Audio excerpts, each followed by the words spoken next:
홀로 떠난 속초 여행에서 60대 변호사를 만나 재혼하고 한 달 뒤 날벼락 맞았습니다. 그 사람과 재혼한 후 한 달 저는 그 사람의 집으로 이사했어요. 그런데 재혼을 못마땅해 한 그의 조카가 저를 찾아와 이렇게 얘기했습니다. 이 집 아직 우리 이모 명의예요. 이모. 몇 년 전에 사별한 그 사람의 전처였어요. 나와 재혼했음에도 아직도 전처를 그리워하는 건가? 나에게 재혼을 하자고 한 건 순전히 나를 도구로 여겨서인 건가 싶었습니다. 마음이 복잡했죠. 그렇게 그 사람에 대한 신뢰가 조금씩 사그러질 때쯤 그에게 날벼락 같은 소식이 들려왔어요. 이야기 시작 전 구독과 좋아요 눌러주시고 댓글 남겨주시면 여러분들에게 따뜻한 행운이 찾아갈 거예요. 저는 65세 고윤정입니다. 지금 속초에 혼자 여행 왔습니다. 바닷가 근처 민박집을 잡았는데 창문만 열면 파도 소리가 들려와요. 아침에 일어나서 커튼을 거드니 끝없이 펼쳐진 동해바다가 보였습니다. 사람들이 많이 몰리는 해수욕장보다는 조용한 바닷가가 더 좋았어요. 오늘 아침에는 신흥사에 다녀왔어요. 그곳에서 절을 드렸습니다. 오랜만에 마음을 비우고 싶었거든요. 향 연기가 피어오르는 걸 보면서 남편 생각이 났어요. 남편이 세상을 떠난 지 3년이 지났습니다. 처음엔 모든 게 막막했어요. 아침에 일어나서 누구를 위해 밥을 해야 하는지도 몰랐죠. 그런데 시간이 지나니까 혼자만의 시간이 나쁘지 않더라고요. 미용실도 정리하고 이제는 진짜 온전히 제 시간이었습니다. 신흥사에서 절을 드리면서 이런 생각을 했어요. 나 이제 혼자서도 잘 살고 있다고, 당신이 걱정했던 것만큼 외롭지 않다고요. 오히려 이렇게 혼자 여행도 올 수 있을 만큼 강해졌다고 말이에요.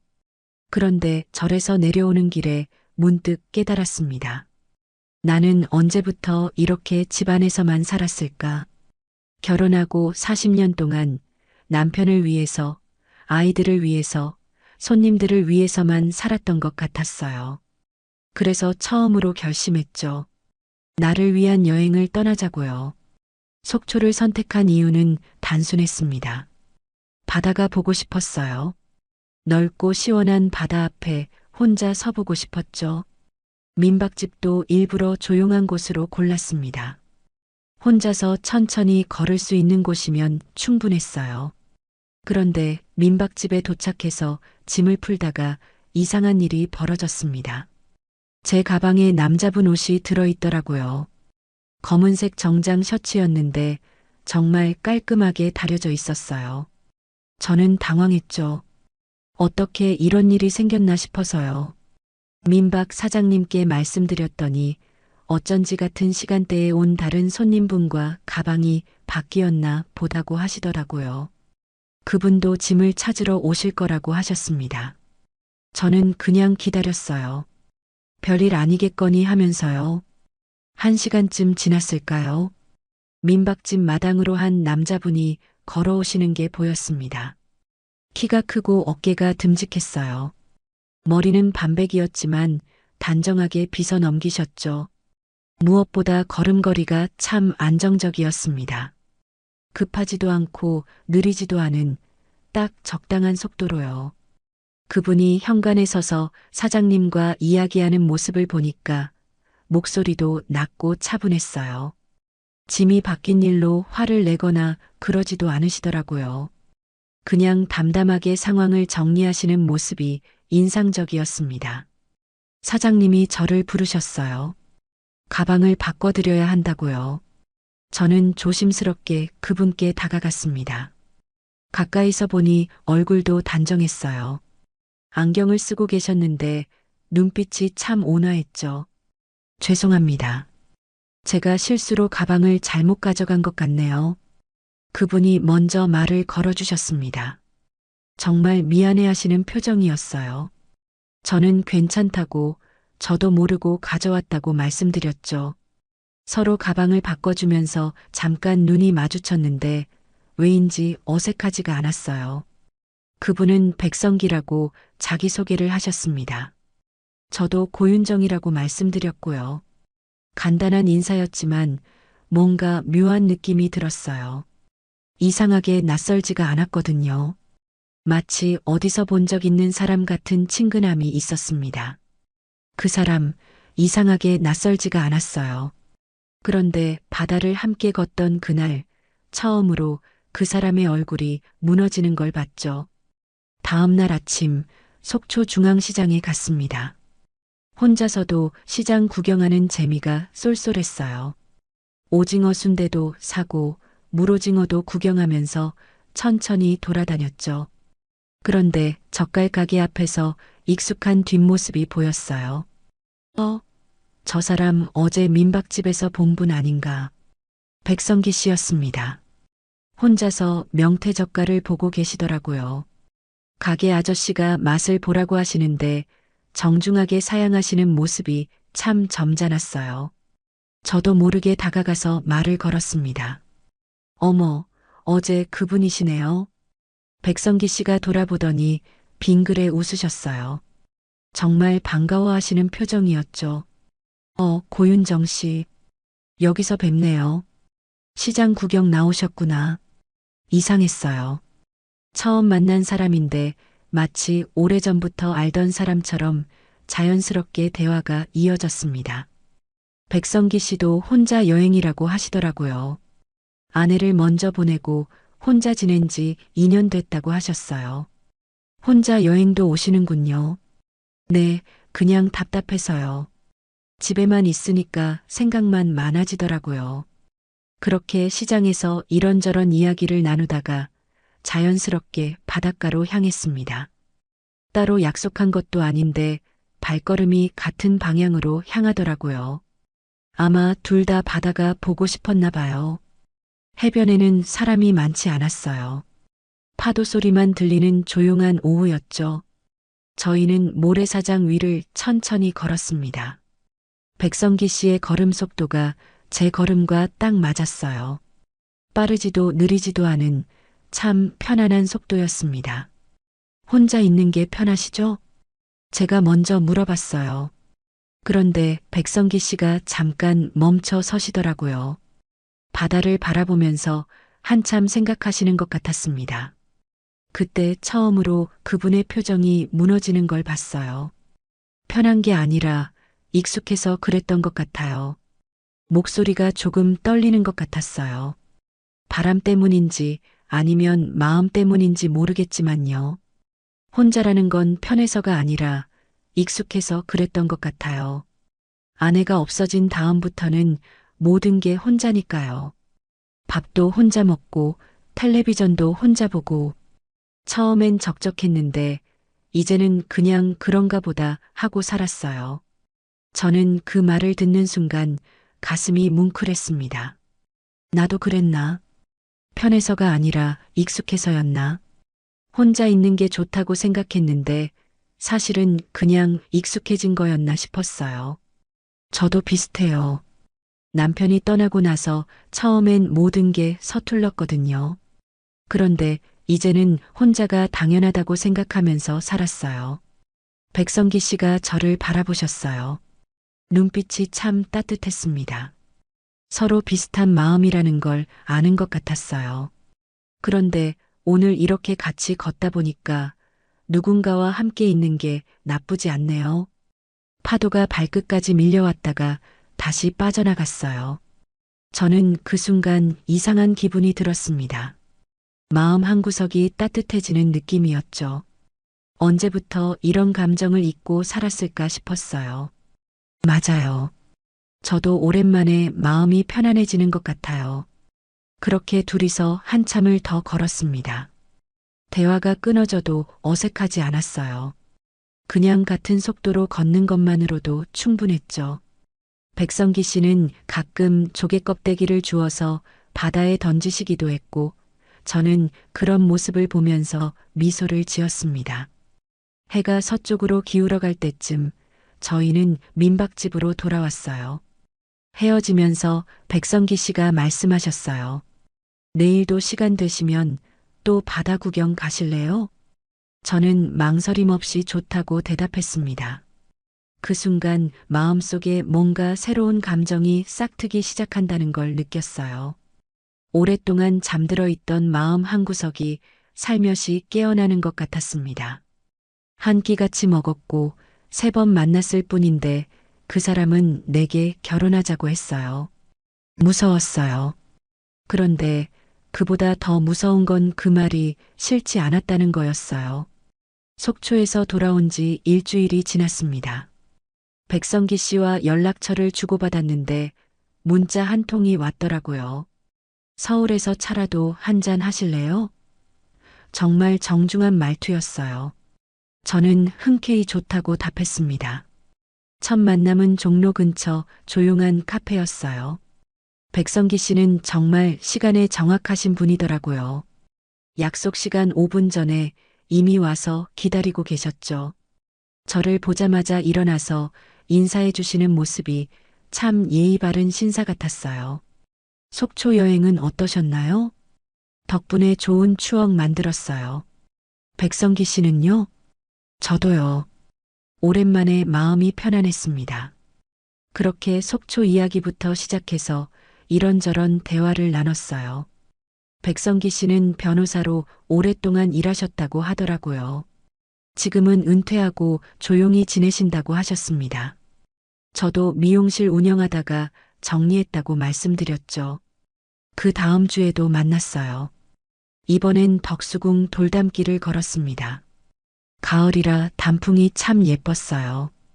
백성기 씨가 가끔 벤치에 앉자고 하시면 저희는 그냥 앉아서 사람들 구경을 했어요. 말이 없어도 전혀 어색하지 않았습니다. 3번째 만남은 북촌 한옥마을이었어요. 찻집에서 전통차를 마시면서 이야기를 나누다가 백성기 씨가 갑자기 말씀하시더라고요. 고윤정 씨, 제가 조심스럽게 말씀드리고 싶은 게 있어요. 그 순간 분위기가 묘하게 진지해졌어요. 백성기 씨의 표정도 평소보다 긴장해 보였죠. 저는 마음이 두근거리기 시작했습니다. 남은 인생 혼자보단 함께 보내면 좋지 않을까요? 그 말을 듣는 순간 머릿속이 하얘졌어요. 결혼 이야기인가 싶었죠. 너무 갑작스러웠거든요. 아직 제대로 알아가는 단계라고 생각했는데 벌써 그런 이야기를 하시다니요. 그게 무슨 말씀이신지. 죄송합니다. 너무 성급했나요? 그런데 고윤정 씨와 함께 있으면 마음이 참 편안해져요. 이 나이에 새로운 인연을 만나기가 쉽지 않잖아요. 백성기 씨의 목소리가 조금 떨리는 것 같았어요. 정말 진심으로 말씀하시는 게 느껴졌죠. 그런데 저는 어떻게 대답해야 할지 모르겠더라고요. 저도 백성기 씨와 함께 있으면 좋아요. 그런데 결혼이라는 건 천천히 생각해 보세요. 저는 기다릴 수 있어요. 그날 집에 돌아와서 밤새 잠을 못 잤습니다.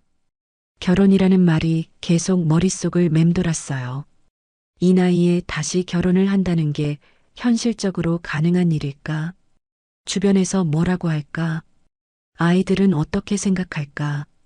그런데 며칠이 지나면서 이상한 기분이 들었어요. 백성기 씨 말이 계속 마음속에 남아있는 거예요. 남은 인생 혼자보단 함께 보내면 좋지 않을까요? 그 말이 잔향처럼 울렸습니다. 정말 그럴까? 혼자보단 함께가 나을까? 지금까지는 혼자가 편하다고 생각했는데 백성기 씨와 함께 있을 때만큼은 그 생각이 달라지더라고요. 누군가 옆에 있다는 것만으로도 이렇게 따뜻할 수 있구나 싶었어요.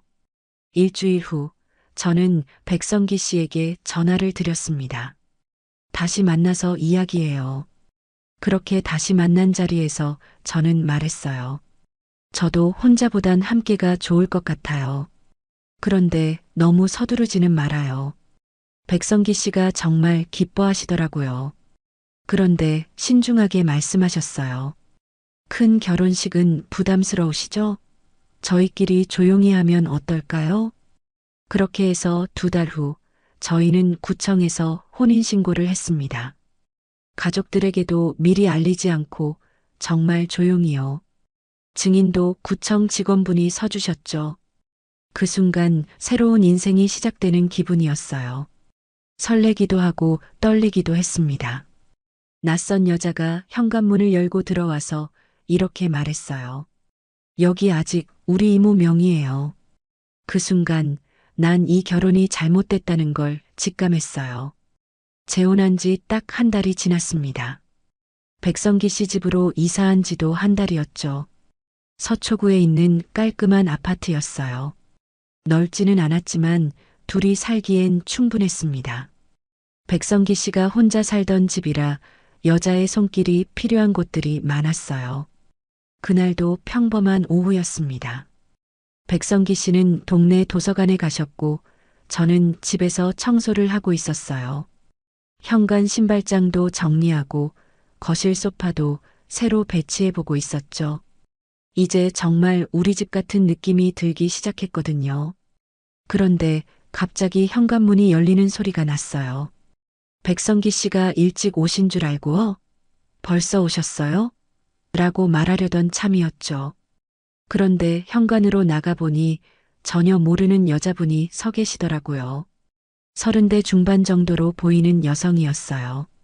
정장을 입고 있었고 손에는 서류 가방을 들고 있었죠. 표정이 굉장히 차가웠습니다. 저를 보더니 당황하는 기색도 없이 말하더라고요. 실례합니다. 여기 누가 사세요? 네, 저희가 살고 있는데요. 아, 그렇군요. 저는 백한솔이라고 합니다. 이 집 원래 주인의 조카예요. 그 순간 섬뜩한 기분이 들었어요. 뭔가 잘못된 상황이라는 직감이 왔죠. 백한솔 씨가 현관을 둘러보면서 말했어요. 여기 아직 우리 이모 명의예요. 그러니까 제 고모 말이에요. 작년에 돌아가셨거든요. 머리가 띵했습니다. 백성기 씨가 전처 이야기는 하셨지만 집 문제에 대해서는 자세히 말씀 안 하셨거든요. 그냥 정리 다 됐다고만 하셨는데요. 죄송한데 지금 남편이 없어서요. 조금 이따 오실 텐데. 괜찮아요. 기다릴게요. 중요한 이야기니까요. 백한솔 씨는 거실로 들어와서 소파에 앉으시더라고요. 마치 자기 집인 것처럼 자연스럽게요. 저는 어떻게 해야 할지 몰라서 얼른 백성기 씨에게 전화를 드렸어요. 여보, 집에 백한솔이라는 분이 오셨는데 전화 너머로 백성기 씨가 당황하시는 게 느껴졌어요. 목소리가 급하게 변했죠. 지금 갑니다. 잠깐만 기다려달라고 하세요. 20분 후 백성기 씨가 헐레벌떡 돌아오셨어요. 얼굴이 창백해져 있었죠. 백한솔 씨를 보자마자 미안하다는 표정을 지으시더라고요. 한솔아, 갑자기 와서 놀랐구나. 삼촌, 이분이 새로 결혼하신 분이세요? 응, 고윤정 씨야. 저번에 이야기했잖아. 백한솔 씨가 저를 한번 훑어보더니 말했어요. 이 집 아직 저희 이모 명의로도 돼 있어요. 여긴 제 가족 집이었습니다. 이모가 돌아가시면서 상속 정리를 해야 하는데 아직 안 끝났거든요. 그 말을 듣는 순간 다리에 힘이 빠졌어요. 뭔가 엄청난 문제에 휘말린 기분이었죠. 백성기 씨도 당황하시는 게 보였어요. 정리됐다고 믿었는데 등기 이전이 누락됐나 봐요. 변호사한테 맡겨뒀는데. 삼촌, 그게 문제가 아니에요. 이모가 유언으로 이 집을 저희 가족한테 넘겨주신다고 하셨거든요. 그런데 갑자기 다른 분이 사시고 계시니까 당황스럽죠. 저는 그 자리에서 얼어붙었어요. 결혼한 지 한 달 만에 이런 일이 생기다니요. 백성기 씨는 계속 사과하시면서 해결하겠다고 하셨지만 백한솔 씨의 표정은 굳어 있었어요. 일단 법적으로 정리될 때까지는 이 집 사용을 자제해 주세요. 저희도 변호사와 상의해 볼게요. 백한솔 씨가 돌아간 후 집안이 무겁게 가라앉았어요. 백성기 씨는 머리를 감싸쥐고 앉아 계셨죠. 저는 뭐라고 말해야 할지 몰랐어요. 윤정 씨, 정말 미안해요. 이런 일이 생길 줄 몰랐어요. 왜 미리 말씀 안 해주셨어요? 집 문제가 있다는 걸요. 정말 몰랐어요. 변호사가 다 처리했다고 해서 그 순간 마음속에 의심이 생기기 시작했어요. 정말 몰랐을까? 아니면 알면서도 숨긴 걸까? 신뢰라는 게 한순간에 무너질 수 있다는 걸 그때 처음 알았습니다. 결혼 한 달 만에 제 마음은 흔들리기 시작했어요. 한 달 전만 해도 그 사람은 내게 삶의 기적 같았어요. 그런데 지금은요, 그 사람이 내 인생의 가장 큰 실수가 아닐까 무서워요. 백한솔 씨가 다녀간 후로 집 분위기가 완전히 바뀌었습니다. 백성기 씨는 계속 변호사와 통화하시고 서류를 뒤지시고 밤늦게까지 뭔가를 알아보시더라고요. 저는 그런 모습을 보면서 점점 불안해졌어요. 며칠 후 백성기 씨가 나가신 사이에 집 전화가 왔어요. 법무법인에서 온 전화였죠. 백성기 변호사님 계신가요? 보증건으로 연락드렸는데요. 보증건이라는 말에 가슴이 철렁했어요. 전화를 받은 제가 직접 물어봤죠. 죄송한데 무슨 보증건인가요? 아, 그럼 가족분이시군요. 백 변호사님이 과거에 지인 보증을 서주신 건이 있거든요. 그분이 파산하면서 현재 3억 정도 남아있는 상황입니다. 3억이라는 숫자를 들었을 때 머리가 하얘졌어요. 그 순간 모든 게 무너지는 기분이었죠. 집 문제에 이어 빚 문제까지. 백성기 씨가 이런 걸 숨기고 계셨다는 게 믿어지지 않았어요. 백성기 씨가 돌아오시자마자 따져 물었습니다. 보증 빚이 3억이나 있다는 게 정말이에요? 백성기 씨의 얼굴이 창백해지더라고요. 한참을 말 못하시다가 고개를 끄덕이셨어요. 미안해요. 옛날 일이라 생각해서. 옛날 일이 아니잖아요. 지금도 갚아야 하는 돈이라면서요. 조금씩 갚고 있어요. 연금으로 월 50만 원씩. 그 말을 듣는 순간 현실이 느껴졌어요. 50만 원씩 갚으면 몇 년이나 걸리겠어요. 그동안 저도 같이 그 부담을 져야 하는 거죠. 그날 밤 저는 잠을 못 잤습니다. 천장을 바라보면서 계속 생각했어요. 내가 뭘 하고 있는 거지? 이 나이에 이런 복잡한 문제에 휘말려야 하나? 조용히 혼자 살던 게 훨씬 나았던 것 같았어요. 다음 날 아침 친정 언니에게 전화를 드렸어요. 언니, 며칠 집에 있어도 될까요? 무슨 일이야? 목소리가 이상하네. 언니 집에 가서 모든 상황을 털어놨습니다. 집 문제, 빚 문제, 모든 걸 말이에요. 언니는 듣고 나서 한숨을 쉬시더라고요. 그 사람, 너 이용하려고 한 거 아니야? 혼자 살기 힘드니까 누군가 필요했던 거지. 그 말을 듣는 순간 가슴이 아팠어요.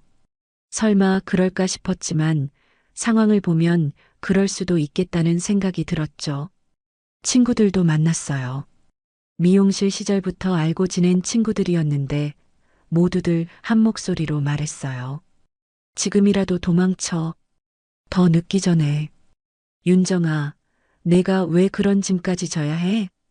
혼자 편하게 살면 되잖아. 왜 굳이 그런 복잡한 일에 휘말려? 친구들 말이 맞는 것 같았어요.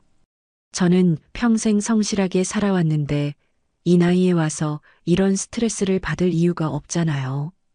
백성기 씨를 좋아하는 마음은 있었지만 현실적인 문제들이 너무 컸어요. 그래서 결심했습니다. 혼인무효 신청을 하기로요. 인터넷으로 찾아보니 결혼한 지 얼마 안 됐고 중요한 사실을 숨겼다면 무효 신청이 가능하다고 나와 있었어요. 구청에서 신청서를 받아왔습니다. 집에 돌아와서 신청서를 펼쳐놓고 펜을 들었어요. 그런데 이상하게 손이 떨리더라고요. 정말 이렇게 끝내는 게 맞는 걸까? 백성기 씨의 따뜻했던 모습들이 자꾸 떠올랐어요. 속초에서 함께 걸었던 바닷가, 손을 잡고 구청에 혼인신고하러 갔던 날. 그때는 정말 행복했는데 말이에요. 하지만 현실은 너무 복잡했어요. 신청서에 이름을 쓰려던 그 순간 전화가 울렸습니다. 모르는 번호였어요. 고윤정 씨이시죠? 서울대병원입니다. 백성기 씨, 응급수술 받으셨어요. 보호자로 연락처가 등록되어 있는데 지금 오실 수 있으세요? 그 순간 손에서 펜이 떨어졌어요. 머릿속이 하얗게 변했죠. 아무리 화가 났어도, 아무리 실망했어도 백성기 씨가 위험하다는 말을 들으니 다른 건 아무것도 생각나지 않았어요. 신청서는 그대로 두고 급하게 병원으로 달려갔습니다. 병원으로 달려가는 택시 안에서 마음이 너무 복잡했어요. 방금 전까지 혼인무효 신청서에 서명하려고 했는데 이제는 남편이 위험하다는 생각에 온통 머릿속이 하얘졌거든요. 응급실에 도착했을 때는 이미 수술이 끝난 상태였어요. 간호사분이 중환자실로 옮겨졌다고 하더라고요. 급성 심근경색이었다고 했습니다. 다행히 골든타임 안에 병원에 와서 생명에는 지장이 없다고 하셨어요. 중환자실 앞 의자에 앉아서 기다리는데 익숙한 목소리가 들렸어요. 백한솔이었습니다. 전화로 누군가와 이야기하고 있더라고요. 응, 삼촌 수술 잘 끝났어. 나도 지금 병원에 와 있어. 백한솔이 저를 보더니 깜짝 놀라는 표정을 지었어요. 아마 제가 올 줄 몰랐나 봐요. 전화를 끊고 제 앞으로 다가왔습니다. 고윤정 씨, 와 계셨네요. 네, 병원에서 연락 와서요. 어떻게 된 거예요? 집에서 갑자기 쓰러지셨대요. 다행히 이웃분이 빨리 신고해 주셔서 그 순간 마음이 뭉클했어요. 남편이 혼자 쓰러져 계셨다는 생각을 하니까 아무리 화가 났어도 안쓰럽더라고요. 몇 시간 후 남편이 일반 병실로 옮겨졌어요. 의식은 있었지만 많이 약해 보이셨죠. 산소호흡기를 끼고 계셨고 온몸에 선들이 연결되어 있었어요. 백한솔과 저는 병실 밖에서 마주 앉았습니다. 어색한 침묵이 흘렀어요. 그런데 갑자기 백한솔이 말을 꺼내더라고요. 고윤정 씨, 죄송해요. 네. 지난번에 집에 찾아가서 그렇게 말한 거요. 사실은 제가 감정적이었어요. 백한솔의 목소리가 평소와 달리 조용했어요. 뭔가 진심으로 이야기하려는 것 같았죠. 제가 이모를 잃고 나서 그 사람까지 뺏기는 게 무서웠어요. 죄송해요. 그 말을 듣는 순간 가슴이 짠했어요. 백한솔도 가족을 잃은 슬픔이 있었던 거였어요. 이모가 돌아가시고 나서 삼촌이 너무 외로워하시는 걸 봤거든요.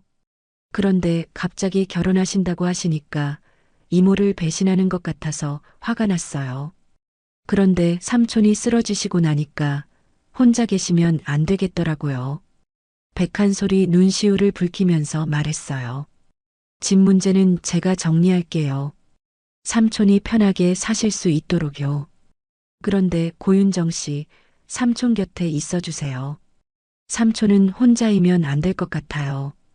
그 순간 뭔가 복잡했던 마음이 정리되는 기분이었어요. 백한솔도 결국 남편을 걱정하는 마음에서 그랬던 거였구나 싶었죠. 그날 밤 저는 병실에서 밤을 샜어요. 남편이 잠들어 계시는 모습을 보면서 많은 생각을 했습니다. 이 사람이 진짜 나를 이용하려고 했을까? 아니면 정말 함께하고 싶어서 그랬던 걸까? 새벽녘 남편이 눈을 뜨셨어요. 저를 보더니 놀라는 표정을 지으시더라고요. 윤정 씨, 여기 있었어요? 네, 병원에서 연락 와서요. 미안해요. 이런 모습 보이게 돼서 목소리가 많이 약해져 있었어요. 그런데 눈빛만은 여전히 따뜻했죠. 괜찮아요. 이제 좀 어때요? 많이 좋아졌어요. 그런데 윤정 씨, 제가 말 못한 게 많아서 화나셨죠? 저는 뭐라고 대답해야 할지 몰랐어요. 화가 났던 건 맞았거든요. 하지만 이렇게 아픈 모습을 보니까 그런 감정들이 다 사라지더라고요. 지금은 그런 이야기 말고 빨리 나으시는 게 중요해요. 남편이 조심스럽게 손을 내밀었어요. 떨리는 손이었죠. 저는 한참을 망설였어요. 그 손을 잡으면 다시 복잡한 일들에 휘말리게 될 거라는 걸 알고 있었거든요. 하지만 결국 그 손을 잡았습니다. 따뜻했어요. 그리고 그 순간 깨달았어요. 혼자 사는 게 편할 수도 있지만 누군가 아플 때 곁에 있어주는 사람이 필요하다는 거요.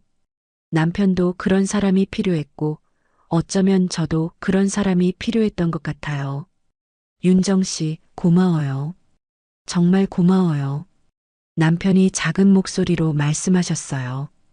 저는 아무 말하지 않고 그냥 그 손을 꽉 잡았습니다.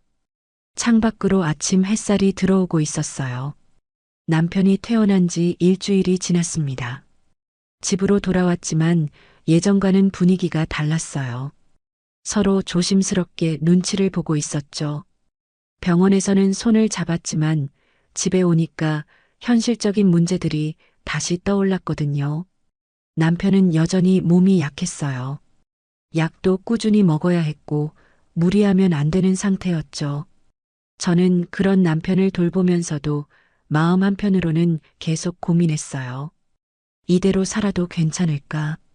또 다른 문제가 생기지는 않을까? 어느 날 저녁 남편과 거실에서 차를 마시고 있었어요.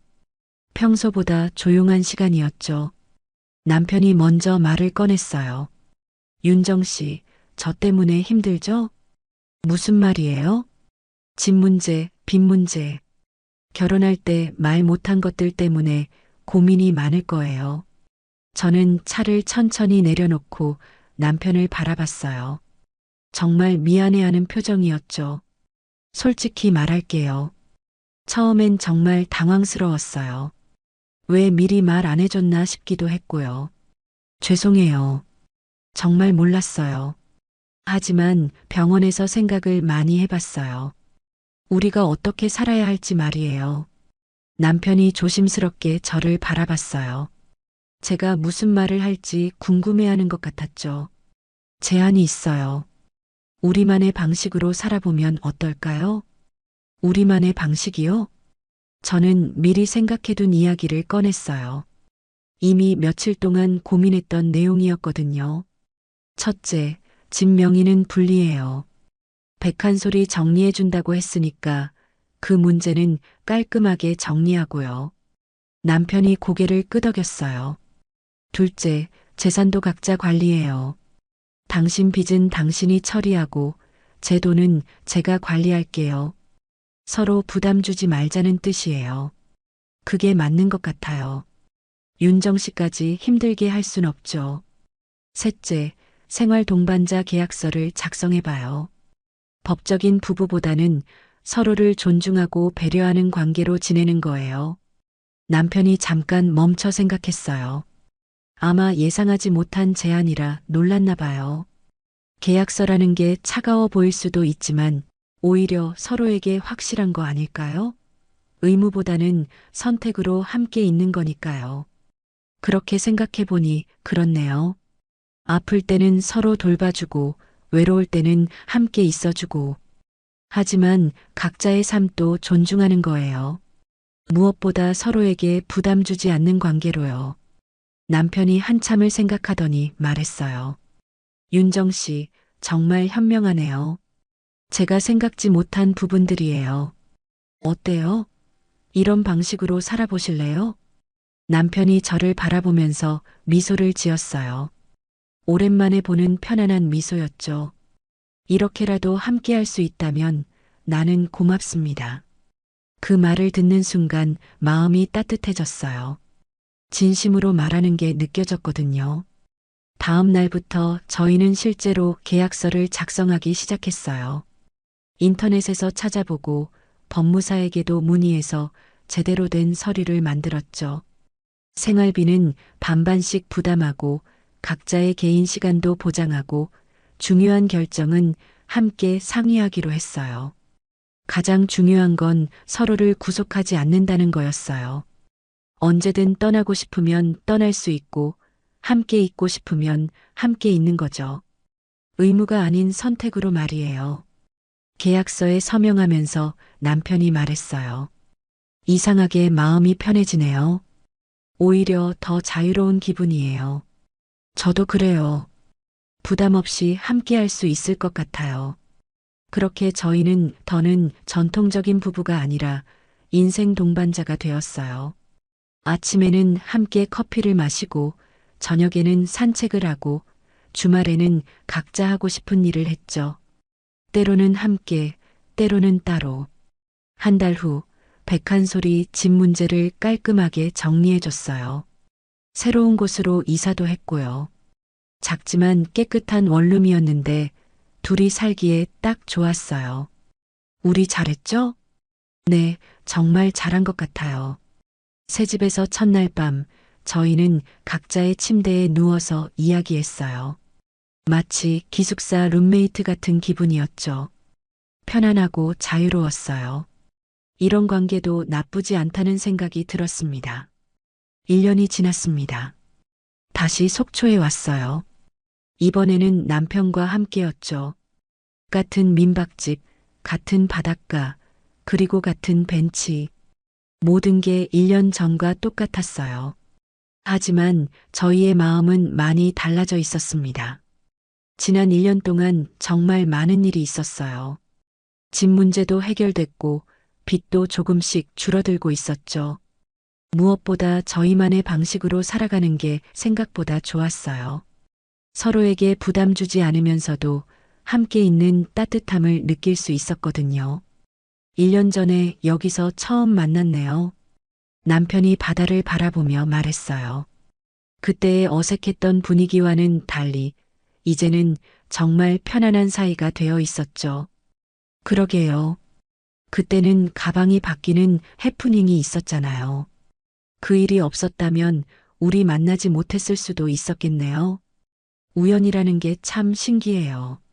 그 작은 실수 하나가 저희 인생을 이렇게 바꿔놓았으니까요.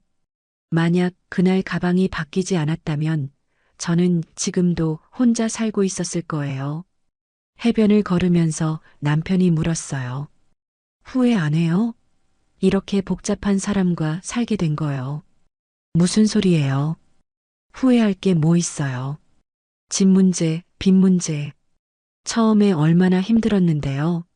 저는 잠깐 걸음을 멈췄어요. 정말 그랬죠. 처음에는 정말 힘들었어요. 도망치고 싶었고 혼인무효 신청서까지 썼었으니까요. 그때 내가 떠났다면 아마 지금도 혼자겠죠. 남편이 고개를 끄덕였어요. 그랬을 거예요. 저도 다시 혼자가 되었을 테고요. 그런데 지금 생각해보면 그때 떠나지 않아서 다행이에요. 물론 처음엔 힘들었지만 지금은 이런 관계가 더 좋은 것 같아요. 정말 그랬어요. 전통적인 부부 관계였다면 더 많은 갈등이 있었을 것 같았거든요. 하지만 지금은 서로를 선택하는 관계니까 더 소중하게 느껴졌어요. 벤치에 앉아서 파도를 바라봤어요. 1년 전에도 이 자리에 앉았었죠. 그때는 서로를 알아가는 단계였는데 지금은 정말 편안한 동반자가 되어 있었어요. 난 그날부터 매일 조금씩 사라지고 있어요. 남편이 갑자기 말했어요. 뭔가 진심이 담긴 목소리였죠. 무슨 뜻이에요? 아내가 떠나고 나서는 하루하루가 그냥 지나가는 시간이었어요. 살아있긴 했지만 사라지는 느낌은 아니었거든요. 그런데 윤정 씨를 만나고 나서부터는 매일이 의미 있게 느껴져요. 그 말을 듣는 순간 가슴이 따뜻해졌어요. 저도 비슷한 기분이었거든요. 저도 그래요. 혼자 있을 때는 그냥 시간만 보내는 기분이었는데 지금은 매일매일이 새로워요. 바람이 시원하게 불어왔어요. 바다 냄새가 코끝을 스쳤죠. 1년 전에도 이런 바람이 불었었는데 그때와는 기분이 완전히 달랐어요. 우리 잘하고 있죠? 네, 정말 잘하고 있어요. 남편이 제 손을 살짝 잡았어요. 이제는 자연스러운 스킨십이 되어 있었죠. 처음에는 어색했는데 지금은 정말 편하네요. 해가 서쪽으로 기울어 가고 있었어요. 노을이 바다를 붉게 물들이고 있었죠. 정말 아름다운 풍경이었어요. 1년 전에도 이런 노을을 봤었는데 그때는 혼자였죠. 지금은 옆에 누군가 함께 있다는 게 이렇게 좋을 줄 몰랐어요. 내년에도 여기 와요. 좋아요. 매년 와서 우리가 어떻게 변했나 확인해 봐요. 그렇게 약속하고 벤치에서 일어났어요. 천천히 모래사장을 걸으면서 이런 생각을 했어요. 인생이 참 신기하다고요. 60이 넘어서 새로운 사람을 만나고 새로운 관계를 만들어가고 있다니요. 파도 소리가 끝없이 들려왔어요. 1년 전에도 지금도 아마 내년에도 똑같이 들릴 거예요. 변하지 않는 바다 소리처럼 저희의 관계도 변하지 않고 계속 이어졌으면 좋겠어요. 손을 맞잡고 바닷가를 걸으면서 마음속으로 생각했어요.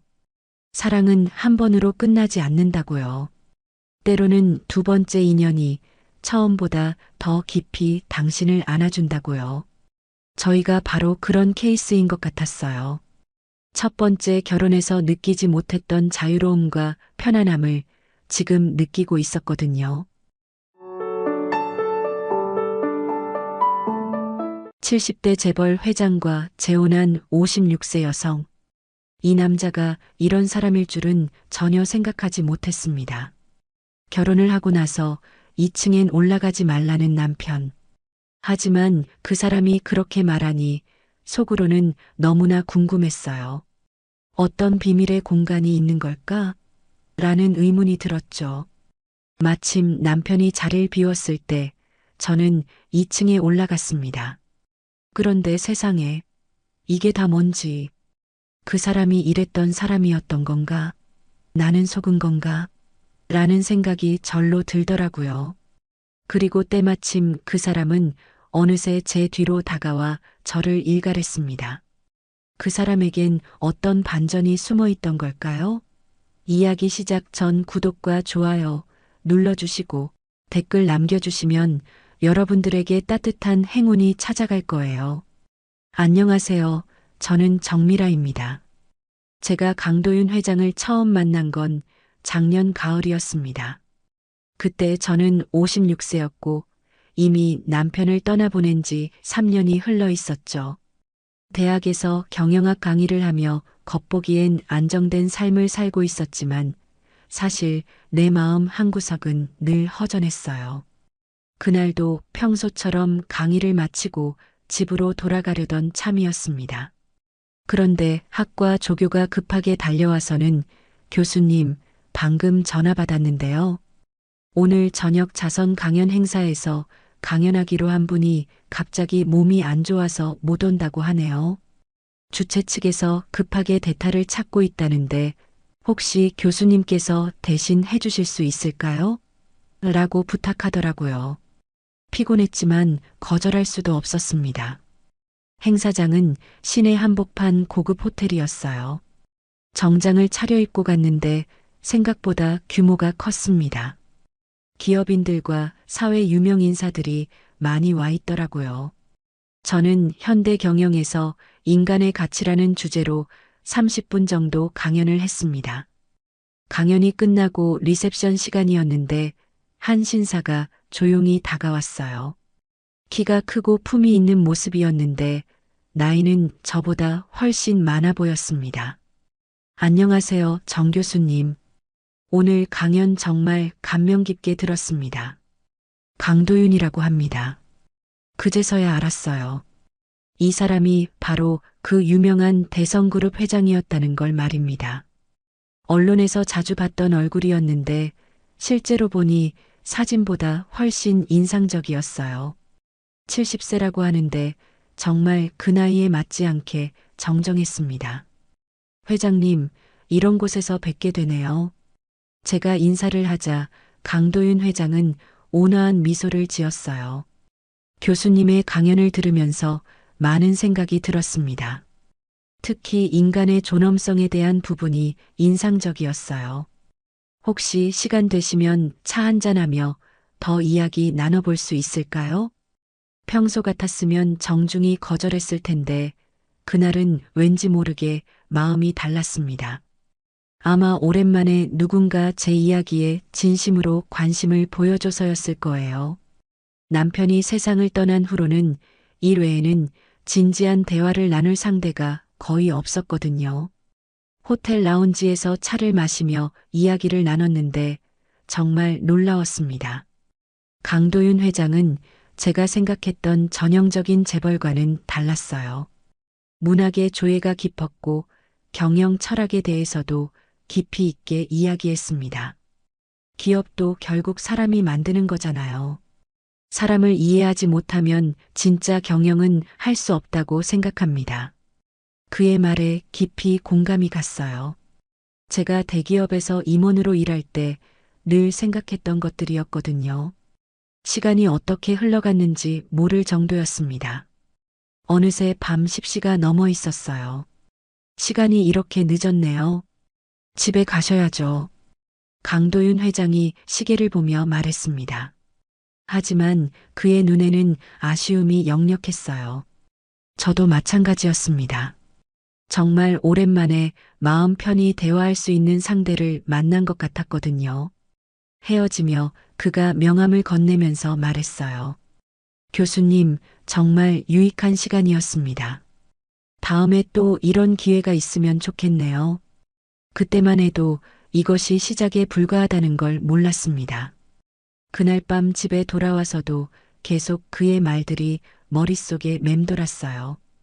다음 날 아침 연구실에 도착하자마자 큰 꽃다발이 배달되어 있었습니다. 카드에는 어제 즐거운 시간 감사했습니다. 강도윤 드림이라고 적혀 있었어요.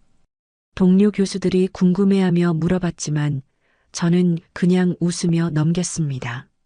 하지만 마음 한편으로는 설레는 기분을 감출 수 없었어요. 이 나이에 이런 마음이 생길 줄은 정말 몰랐습니다. 그게 시작이었어요.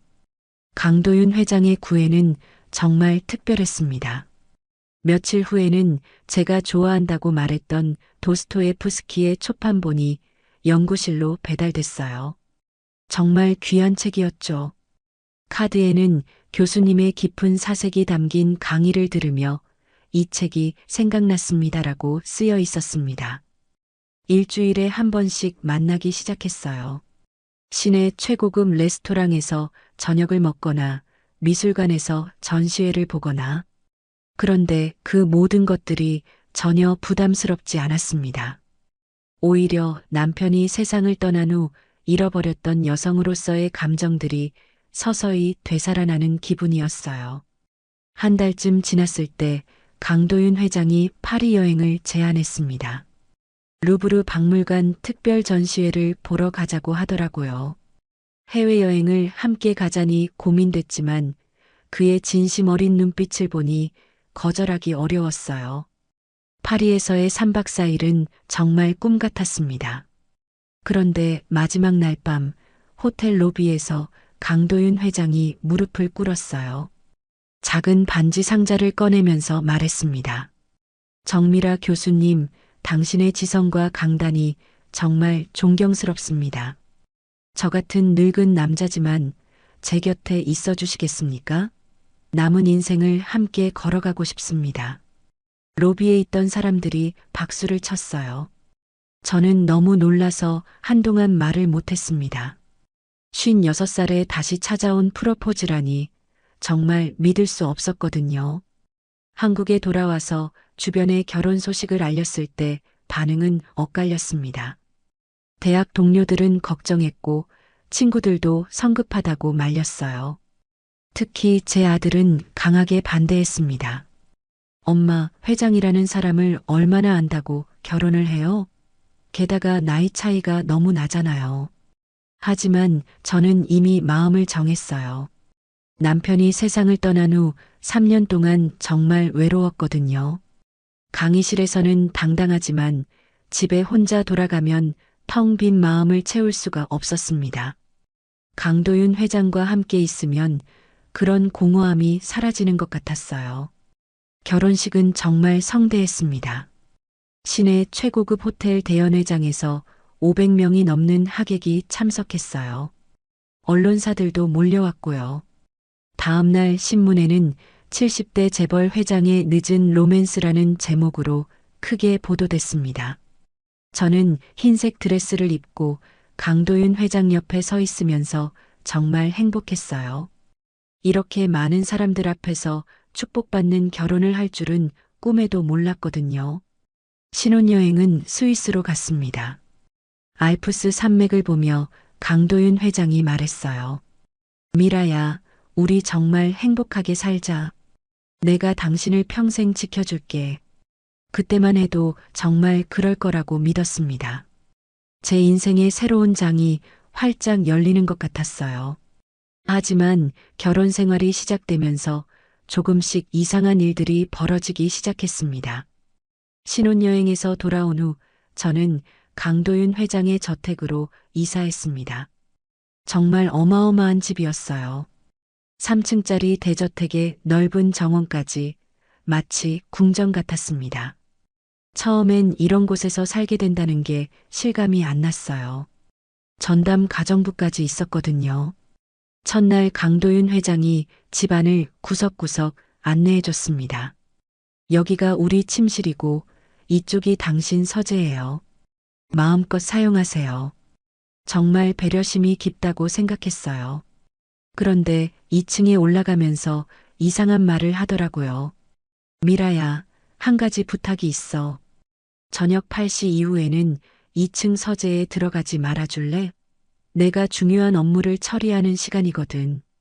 방해받기 싫어서 그래. 저는 당연히 그렇게 하겠다고 했습니다. 남편의 일하는 시간을 존중하는 건 당연한 일이잖아요. 하지만 며칠 지나면서 뭔가 이상했어요. 저녁 8시만 되면 강도윤 회장은 서재로 올라가서 문을 꽁꽁 잠그더라고요.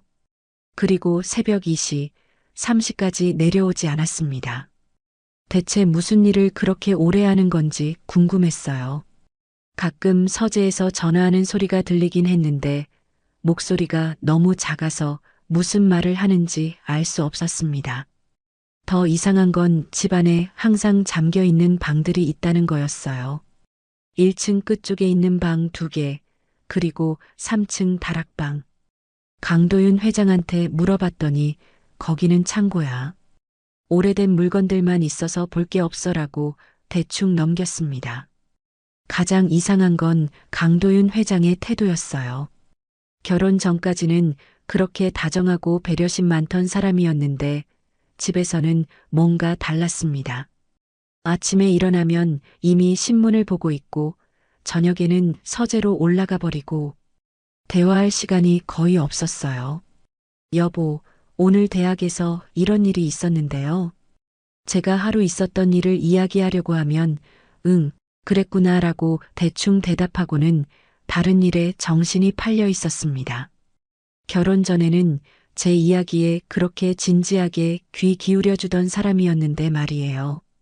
한 달쯤 지났을 때 정말 답답해서 직접 물어봤어요. 여보, 요즘 저한테 관심이 없어 보여요. 제가 뭔가 잘못했나요? 그랬더니 강도윤 회장이 차가운 눈빛으로 저를 봤습니다. 별일 아니야. 그냥 일이 바빠서 그래. 괜한 생각하지 마. 그 순간 등골이 서늘해졌어요. 결혼 전에는 한 번도 본 적 없는 표정이었거든요. 마치 저를 귀찮은 존재로 보는 것 같은 느낌이었습니다. 그날 밤 침대에 누워서 정말 많은 생각이 들었어요. 내가 너무 성급하게 결혼한 건 아닐까? 이 사람을 정말 제대로 알고 결혼한 건가? 집 분위기도 점점 무거워졌습니다. 강도윤 회장은 집에 있을 때도 항상 뭔가에 신경 쓰는 듯한 모습이었어요. 저만 혼자 동떨어진 것 같은 기분이 들었습니다. 결혼 전 그렇게 따뜻했던 이 집이 이제는 왠지 차갑고 무서운 곳처럼 느껴지기 시작했어요. 결혼한 지 2달쯤 지났을 때 저택에서 큰 파티가 열렸습니다. 강도윤 회장의 회사 창립 기념일이라고 하더라고요. 정말 많은 사람들이 왔어요. 정치인, 기업인, 사회 유명 인사들까지. 저는 새 드레스를 입고 강도윤 회장 옆에서 인사를 받았습니다. 처음엔 모든 게 순조로웠어요. 사람들이 부인이 정말 아름다우시네요. 교수님이시라고 들었는데 정말 지적이어 보이세요라며 칭찬해 주었거든요. 저도 나름 사교적으로 대화를 나누며 즐거운 시간을 보내고 있었습니다. 그런데 화장실에 가려고 잠깐 자리를 비웠을 때였어요. 복도에서 몇몇 부인들이 수군거리는 소리가 들렸습니다. 저 여자가 또 그러네. 전 부인들도 다 저렇게 행복해했지. 순간 등골이 서늘해졌어요. 전 부인들이라니 대체 무슨 말인지 이해할 수 없었습니다. 제가 뒤돌아서자 그 부인들은 급하게 말을 끊고 어색하게 웃으며 인사했어요. 아, 부인. 정말 아름다우세요.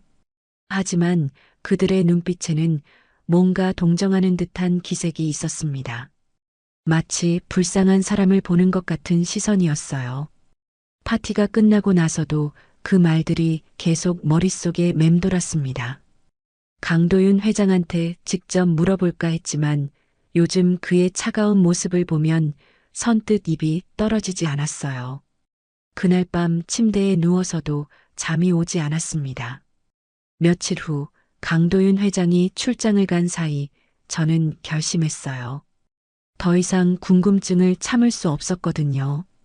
평소 궁금했던 1층 끝쪽 잠긴 방으로 갔습니다. 문고리를 돌려봤는데 역시 잠겨 있었어요. 그런데 문 위쪽 선반에서 열쇠를 발견했습니다. 심장이 쿵쿵 뛰었지만 열쇠를 꽂고 문을 열었어요. 방 안에 들어서자마자 깜짝 놀랐습니다. 벽면 가득 가족 사진들이 걸려 있었거든요. 강도윤 회장이 다른 여자들과 함께 찍은 사진들이었어요. 결혼식 사진도 있고 여행 사진도 있고 더 충격적인 건 바닥에 놓인 아이 장난감들이었습니다. 작은 자동차, 인형, 블록들이 정리되어 있었어요. 그리고 책상 위에는 아이가 그린 듯한 그림들도 있었습니다.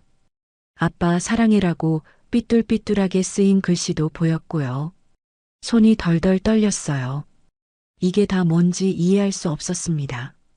강도윤 회장은 분명히 독신이라고 했는데 아이가 있었다는 건가요? 그럼 이 여자들은 누구고 지금은 어디에 있는 거죠? 사진을 자세히 보니 여자들의 얼굴이 모두 달랐어요. 1명, 2명, 3명. 적어도 3명의 서로 다른 여자들과 결혼한 흔적이 있었습니다.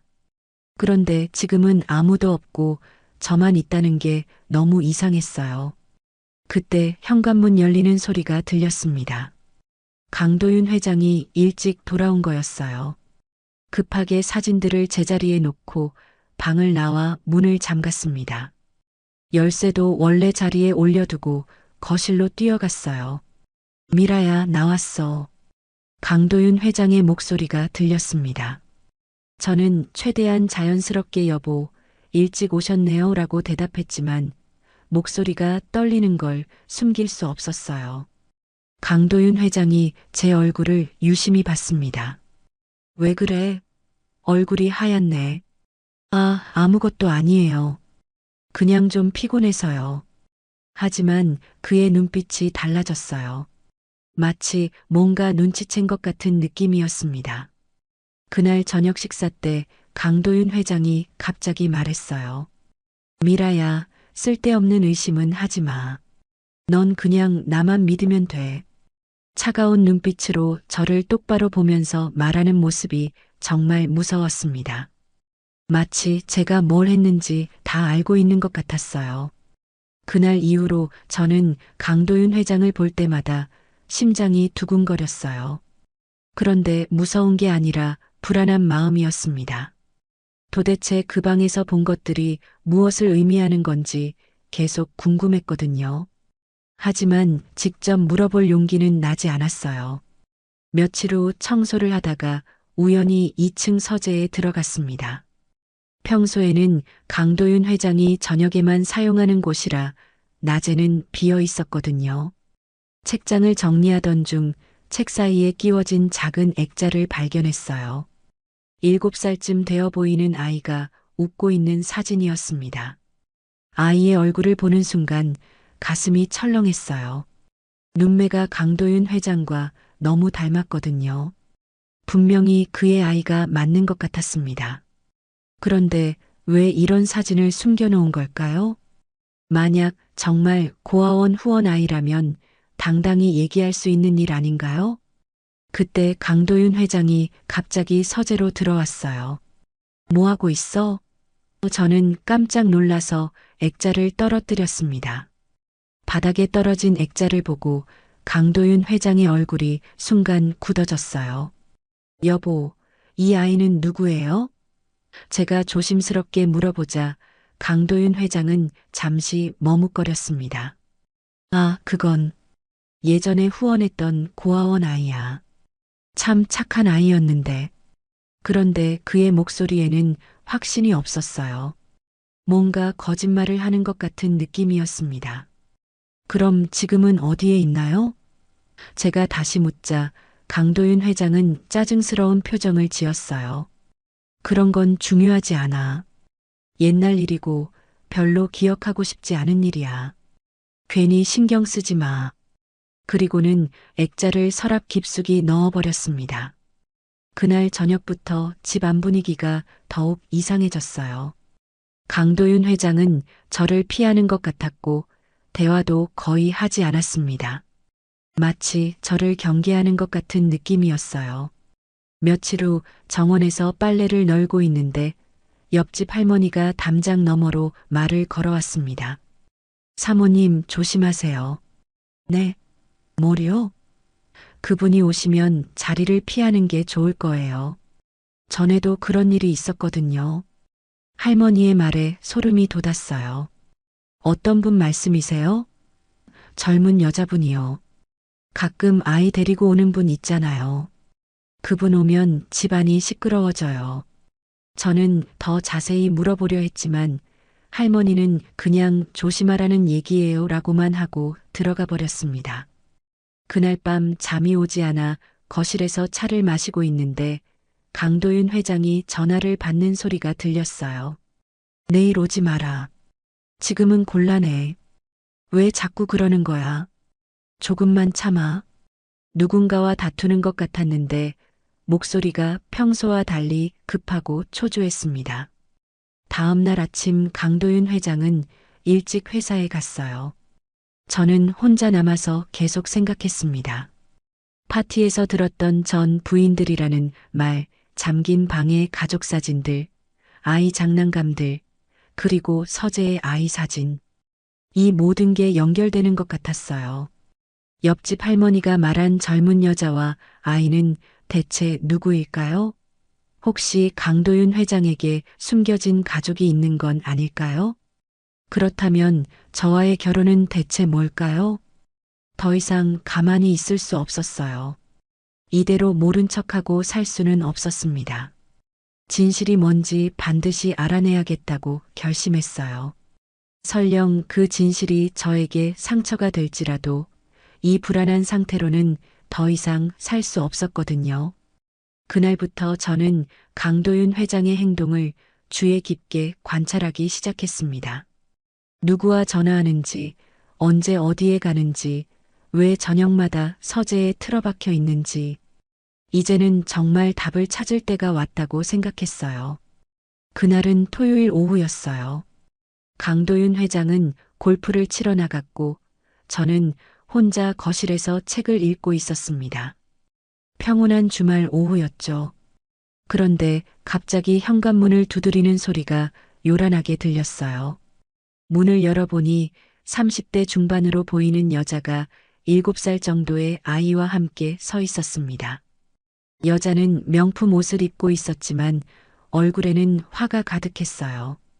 당신이 새로 들어온 여자죠? 첫 마디부터 공격적이었습니다. 죄송한데 누구시죠? 제가 당황해서 물어보자 그 여자는 비웃듯 웃었어요. 윤소희예요. 이 집 진짜 주인이고요. 그러면서 아이의 손을 잡고 그냥 안으로 들어왔습니다. 너무 당황스러워서 막을 수도 없었어요. 거실에 들어온 윤소희는 마치 자기 집인 양 소파에 앉았습니다. 아이는 익숙한 듯 장난감이 있는 곳으로 달려갔어요. 민준아, 아빠 장난감 가져와. 그 순간 제 심장이 쿵 떨어지는 것 같았습니다. 아빠라고 했다는 건 이 아이가 강도윤 회장의 아들이라는 말인가요? 아이를 자세히 보니 강도윤 회장과 정말 닮았어요. 눈매, 코, 심지어 웃는 모습까지. 서재에서 봤던 사진 속 아이가 바로 이 아이였습니다. 제 다리에 힘이 빠져서 의자에 주저앉았어요. 놀랐죠? 당연히 몰랐을 거예요. 윤소희가 차갑게 말했습니다. 강도윤 그 사람이 당신한테 저희 얘기를 했을 리 없으니까요. 도대체 무슨 말씀이세요? 제가 떨리는 목소리로 물어보자 윤소희는 코웃음을 쳤어요. 7년째 동거하고 있는 사이예요. 민준이도 우리 아이고요. 그런데 갑자기 당신 같은 여자와 결혼을 한다니 정말 어이가 없더라고요. 윤소희의 말 한마디 한마디가 제 가슴에 비수처럼 꽂혔습니다. 그럼 저와의 결혼은? 쇼인도 결혼이죠. 회사 이미지 때문에 필요했던 거예요. 나이 많은 독신 회장보다는 교수 부인이 있는 회장이 더 좋아 보이니까요. 윤소희의 말이 너무 현실적이어서 더 충격적이었어요. 민준이가 저에게 다가와서 아줌마 누구예요? 라고 물었습니다. 천진난만한 아이의 목소리가 더 가슴 아팠어요. 응, 아줌마는 아빠 친구야. 겨우 대답했는데 목소리가 떨렸습니다. 친구 정도가 맞죠? 윤소희가 비웃으며 말했어요. 이 집의 진짜 주인은 우리예요. 당신은 그냥 그림자일 뿐이고요. 언론용으로 필요할 때만 나타나는. 그 말을 듣는 순간 정말 화가 났어요. 제가 이렇게 무시당할 이유는 없잖아요. 증명할 수 있나요? 당신 말이 사실이라는 걸? 제가 따져 묻자 윤소희는 핸드폰을 꺼냈습니다. 이것만으로 충분하지 않나요? 화면에는 강도윤 회장과 윤소혜, 그리고 민준이가 함께 찍은 가족 사진들이 가득했어요. 작년 크리스마스, 민준이 생일, 바다 여행. 정말 행복해 보이는 가족의 모습이었습니다. 더 충격적인 건 사진 날짜였어요. 제가 강도윤 회장과 만나서 결혼하기 전으로도 계속 찍힌 사진들이 있었거든요. 심지어 저와 신혼여행을 간 그 시기에도 윤소희와 민준이와 함께 있는 사진이 있었어요. 이해됐죠? 당신이 신혼여행 간다고 난리칠 때도 우리는 여기서 평범하게 살고 있었어요. 민준이 아빠가 보고 싶다고 울 때마다 달래는 것도 제 몫이었고요. 윤소희의 목소리에는 원망이 가득했습니다. 그때 현관문이 열리는 소리가 들렸어요. 미라야, 나왔어. 강도윤 회장의 목소리였습니다. 윤소희는 전혀 당황하지 않고 오히려 당당하게 앉아 있었어요. 아빠. 민준이가 뛰어나가는 소리가 들렸습니다. 잠시 후 강도윤 회장이 민준이를 안고 거실로 들어왔어요.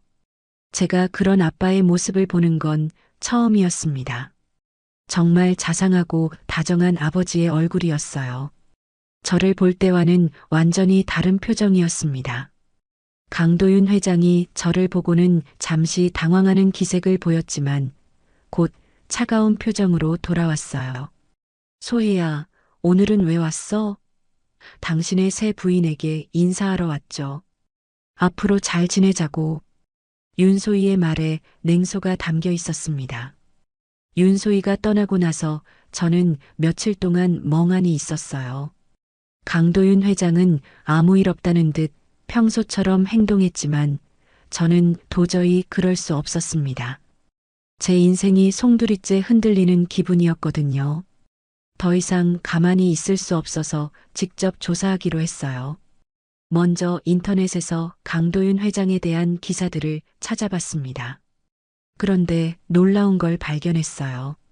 3년 전 한 경제지에 실린 작은 기사였는데 대성그룹 강도윤 회장, 젊은 연인과 행복한 시간이라는 제목이었습니다. 기사에는 강도윤 회장이 30대 여성과 아이와 함께 제주도 리조트에서 휴가를 보내는 모습이 담겨 있었어요.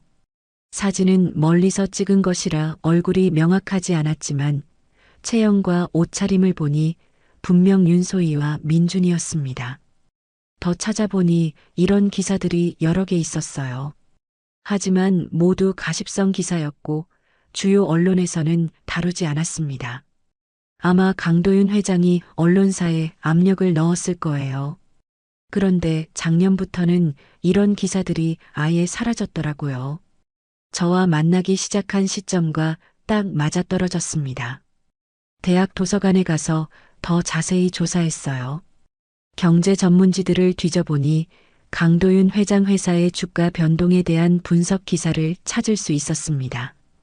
대성그룹, 최근 이딴 스캔들로 기업 이미지 하락 투자자들, 최고 경영진의 사생활 논란에 우려 표시라는 내용들이었어요.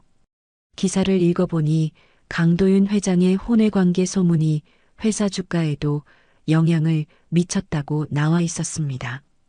특히 보수적인 투자자들과 해외 파트너들이 이런 문제에 민감하게 반응했다고 하더라고요.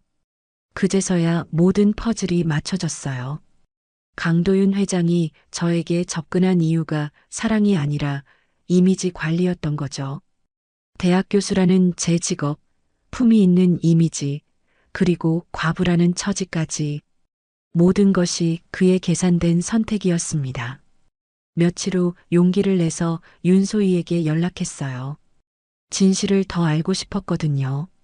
만나자고 했더니 의외로 쉽게 응해 주었습니다. 카페에서 만난 윤소희는 처음 봤을 때보다 훨씬 차분했어요. 궁금한 게 많으실 거예요. 윤소희가 먼저 입을 열었습니다. 저희는 7년째 함께 살고 있어요.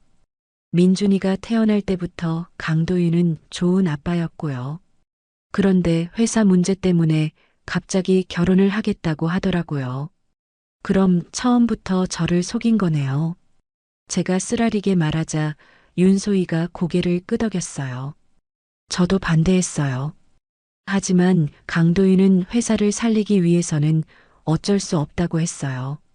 당신한테는 미안하지만 어차피 1년 정도만 버티면 된다고 생각했나 봐요. 1년이면 뭐가 달라지나요? 회사가 안정되면 적당한 이유를 만들어서 이혼하려고 했던 것 같아요. 그리고 다시 저희와 살려고 했고요. 윤소희의 말을 듣는 순간 정말 분노가 치밀어 올랐습니다. 집에 돌아와서 강도윤 회장을 기다렸어요. 평소처럼 저녁 8시에 서재로 올라가려는 그를 붙잡았습니다. 여보, 이제 정말 솔직하게 이야기해요. 윤소희와 민준이 얘기 말이에요. 강도윤 회장의 얼굴이 굳어졌어요. 뭘 알고 있다고 생각하는 거야? 모든 걸 알고 있어요. 신문 기사도 봤고 윤소희도 만났어요. 당신이 저를 이용한 거라는 것도 알았고요.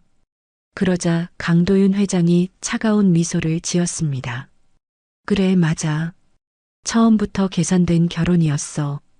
내 회사를 위해서 필요했던 거고 당신은 딱 적당한 조건이었지. 너무나 태연하게 말하는 모습에 소름이 돋았어요. 그럼 저에게 했던 모든 말들이 거짓말이었다는 거네요? 전부는 아니야. 당신의 지적인 면은 인정해. 하지만 사랑? 그런 건 처음부터 없었어. 그의 말이 제 가슴을 찢어놓는 것 같았습니다. 그날 밤 저는 정말 많이 울었어요. 분노보다는 자괴감이 더 컸습니다. 어떻게 이렇게 속을 수 있었을까? 제가 이렇게 바보였나 싶었어요. 하지만 울고 나니 오히려 마음이 정리됐습니다. 다음 날 아침 거울을 보며 스스로에게 다짐했어요. 정밀아, 너는 누구의 장식품도 아니야. 이제 당당하게 맞서 싸워. 더 이상 피해자로 살 수는 없었습니다. 강도윤 회장이 저를 이용했다면 이제는 제가 진실을 세상에 알릴 차례였어요. 제가 진실을 폭로하기로 결심한 후 모든 일이 빠르게 진행됐어요. 먼저 제가 모은 자료들을 기자에게 넘겼습니다. 경제지 기자였는데 제 이야기를 듣고는 정말 놀라더라고요. 이 정도면 충분히 기사화할 수 있습니다라고 하면서 며칠 안에 보도하겠다고 했어요. 기사가 나가자 파장이 엄청났습니다. 재벌 회장의 이중생활 폭로 교수 부인은 쇼윈도, 진짜 가족은 따로 있었다. 주요 언론들이 모두 이 소식을 다뤘어요. 강도윤 회장이 아무리 언론사에 압력을 넣으려 해도 이미 늦었습니다. 더 큰 문제는 검찰 수사가 시작된 거였어요. 기자들이 파헤치다 보니 회사 자금으로 윤소희와 민준이 생활비를 대준 정황들이 드러났거든요.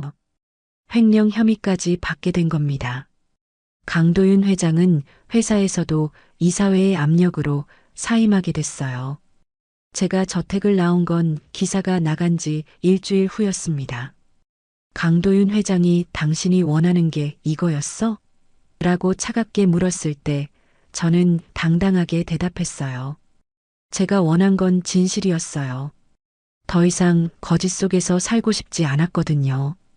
이혼 절차는 생각보다 간단했어요. 강도윤 회장도 더 이상 이 결혼을 유지할 이유가 없었거든요.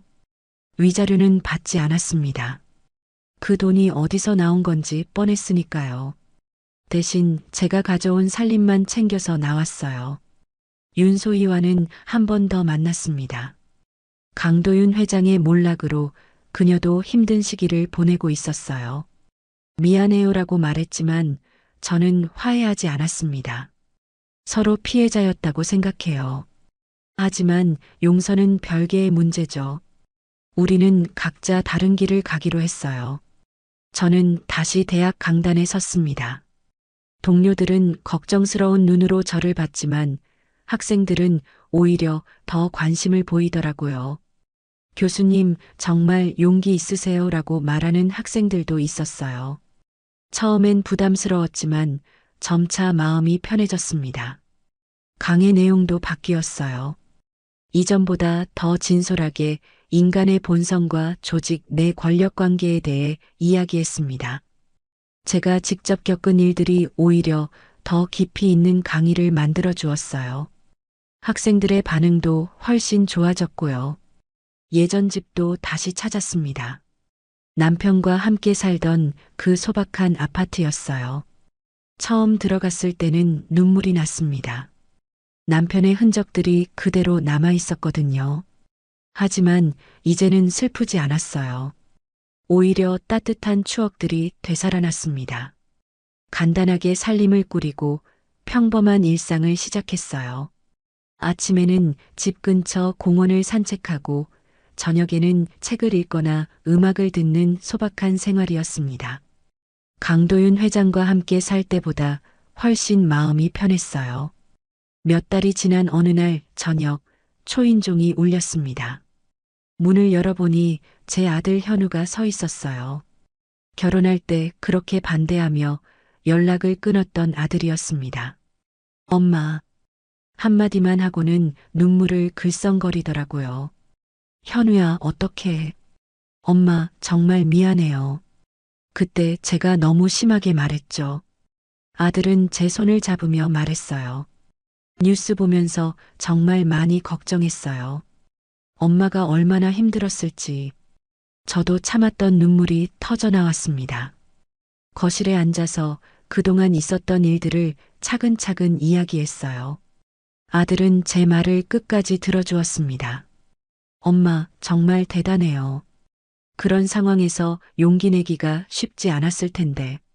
아들의 말에 가슴이 뭉클했어요. 현우야, 엄마는 괜찮다. 이제 정말 괜찮아. 저도 알아요. 엄마가 얼마나 강한 분인지. 하지만 이번엔 내가 엄마 곁을 지킬게요. 혼자 두지 않을 거예요. 아들이 제 손을 꼭 잡으며 말했습니다. 그 순간 정말 많은 감정이 밀려왔어요. 지난 1년간의 혼란스러운 시간들, 배신감과 분노, 그리고 다시 일어서는 과정까지 모든 게 의미 있는 시간이었다는 생각이 들었습니다. 강도윤 회장과의 결혼으로 많은 걸 잃었지만 진짜 소중한 것들을 되찾았으니까요. 아들과 함께 늦은 저녁을 먹으며 앞으로의 계획을 이야기했어요. 소박하지만 진실한 삶, 그게 제가 원하는 전부였습니다. 이제야 정말 제 인생을 살아가는 기분이었어요.